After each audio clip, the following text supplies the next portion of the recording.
Bismillahirrahmanirrahim. Assalamualaikum warahmatullahi wabarakatuh. Perkenalkan, nama saya Mutiara Nirwan, kelas 11 ME 2. Saya akan membahas tentang petualangan, penjelajahan, dan perebutan hegemoni.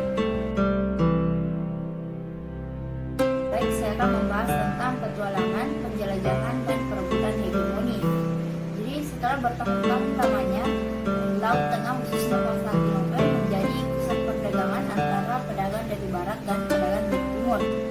Tapi setelah jatuhnya Konstantinopel ke tangan Turki Utsmani pada tahun 1493, akses bangsa-bangsa Eropa untuk mendapatkan rempah-rempah yang lebih murah jadi semakin tertutup. Hal ini membuat mereka berusaha untuk mencari daerah penghasil rempah-rempah. Ekspedisi mencari daerah penghasil rempah-rempah ini dipelopori oleh bangsa Spanyol, bangsa Portugis dan Spanyol, kemudian diikuti oleh Belanda dan Inggris. Tujuan kedatangan mereka tidak semata-mata untuk mencari keuntungan saja, tetapi mereka juga memiliki 3 tujuan yang lebih dikenal dengan 3G, yaitu gold atau mencari kekayaan. Yang kedua yaitu glory, mencari kekuasaan atau kejayaan. Yang ketiga yaitu gospel atau menyebarkan agama yang mereka bawa.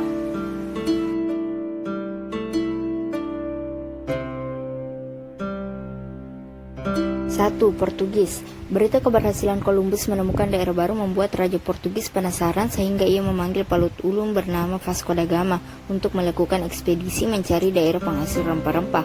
Sebelumnya sudah ada pelaut Portugis bernama Bartolomeus Dias yang melakukan ekspedisi mencari daerah timur dengan menelusuri pantai barat Afrika. Pada tahun 1448, karena serangan ombak besar, Bartolomeus Dias terpaksa mendarat di suatu ujung selatan benua Afrika yang kemudian dinamai Tanjung Harapan. Pada Juli 1497, Vasco da Gama berangkat dari pelabuhan Lisabon dengan mengambil rute yang pernah dilalui Bartolomeus Dias. Rombongan ini juga singgah di Tanjung Harapan, kemudian melanjutkan perjalanan menelusuri pantai timur Afrika, kemudian berbelok ke kanan untuk mengarungi lautan Hindia dan mendarat di Calicut dan juga Goa di pantai barat India. Pada tahun 1498, ia bahkan membangun kantor dagang yang dilengkapi dengan benteng. Setelah beberapa tahun, orang-orang Portugis menyadari bahwa India bukan daerah penghasil rempah-rempah. Ia kemudian melanjutkan perjalanannya di bawah pimpinan Alfonso de Albuquerque. Pada tahun 1511, armada Portugis berhasil menguasai Malaka. Ia mulai memasuki wilayah kepulauan Nusantara yang disebut juga dengan Tanah Hindia. Dengan dikuasainya Malaka menimbulkan protes dan perlawanan dari berbagai pihak. Seperti pada tahun 1512, seorang kepala suku Jawa yang ada di Malaka yang terkenal pemberani bernama Pate Kadir melancarkan perlawanannya. Tetapi dengan kekuatan senjata yang lebih unggul, pasukan Kadir dapat dipukul mundur. Ia semakin terdesak, akhirnya berhasil meloloskan diri sampai ke Jepara dan selanjutnya ke Demak.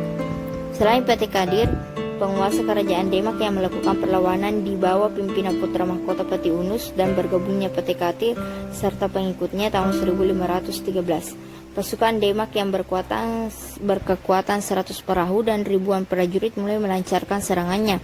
Tetapi serangan ini juga tidak berhasil. Portugis semakin kuat dan berusaha untuk terus memperluas monopolinya hingga sampai ke Indonesia. 2. Spanyol. Orang-orang Spanyol yang diprakarsai oleh Christopher Columbus merencanakan perjalanan samudera menemukan tanda-tanda penghasil rempah-rempah. Namun sebelumnya mereka menghadap Ratu Isabella untuk mendapat dukungan dan fasilitas. Ratu Isabella mengizinkan dan menyediakan 3 kapal dengan segala perlengkapannya dan menyediakan hadiah jika misi ini berhasil. Tanggal 3 Agustus 1492, Columbus berangkat atas dasar keyakinan bahwa bumi itu bulat, maka mereka berlayar bertolak dari Spanyol menuju ke barat. Tanggal 6 September mereka sampai di Kepulauan Kanari di sebelah barat Afrika, kemudian melanjutkan perjalanan dengan mengarungi Samudra Atlantik. Tanggal 12 Oktober, rombongan berhasil mendarat di pantai bagian Kepulauan Bahama. Columbus mengira ini adalah akhir dari ekspedisinya di tanah India. Oleh karena itu, penduduk yang menempati daerah tersebut dinamakan orang-orang Indian dan tempatnya disebut San Salvador. Perjalanan dilanjutkan dan mendarat di Haiti.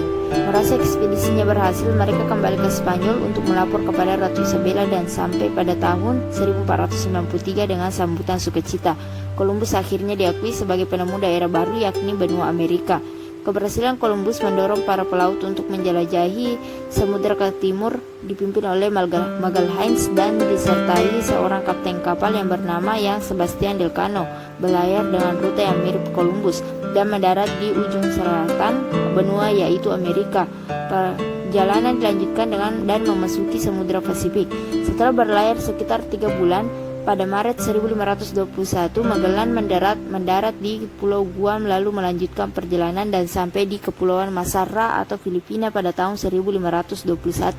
Mereka menyebut daerah tersebut sebagai koloni Spanyol sehingga ditentang penduduk setempat atau orang-orang Mactan hingga terjadi pertempuran. Dalam pertempuran tersebut rombongan Magellan terdesak, bahkan Magellan terbunuh. Rombongan yang selamat melarikan diri meninggalkan Filipina di bawah pimpinan Sebastian Elcano.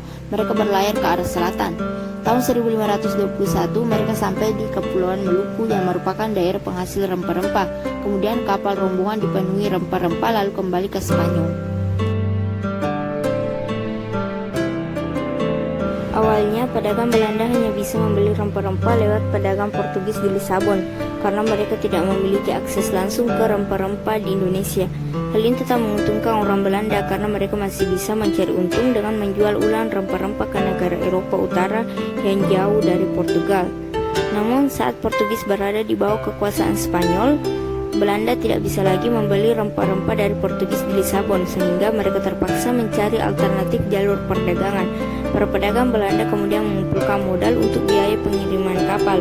Ditambah dengan peta yang dibuat oleh Petrus Plancius, para pedagang Belanda mengirim 4 kapal, Mauritius, Amsterdam, Hollandia, dan Duquesne, untuk mencoba rute baru ini dan membeli rempah-rempah langsung dari Indonesia.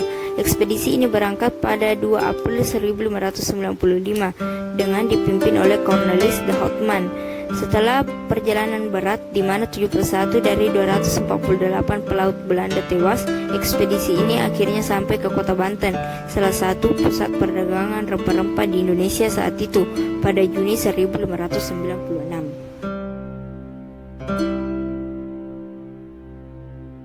4. Inggris. Keberhasilan Portugis sampai di Kepulauan Maluku mendorong perdagangan rempah-rempah semakin meluas dan berkembang. Bahkan Lisabon dalam waktu singkat berkembang menjadi pusat perdagangan rempah-rempah di Eropa Barat. Inggris dapat memperoleh rempah-rempah secara bebas dan relatif murah di Lisabon.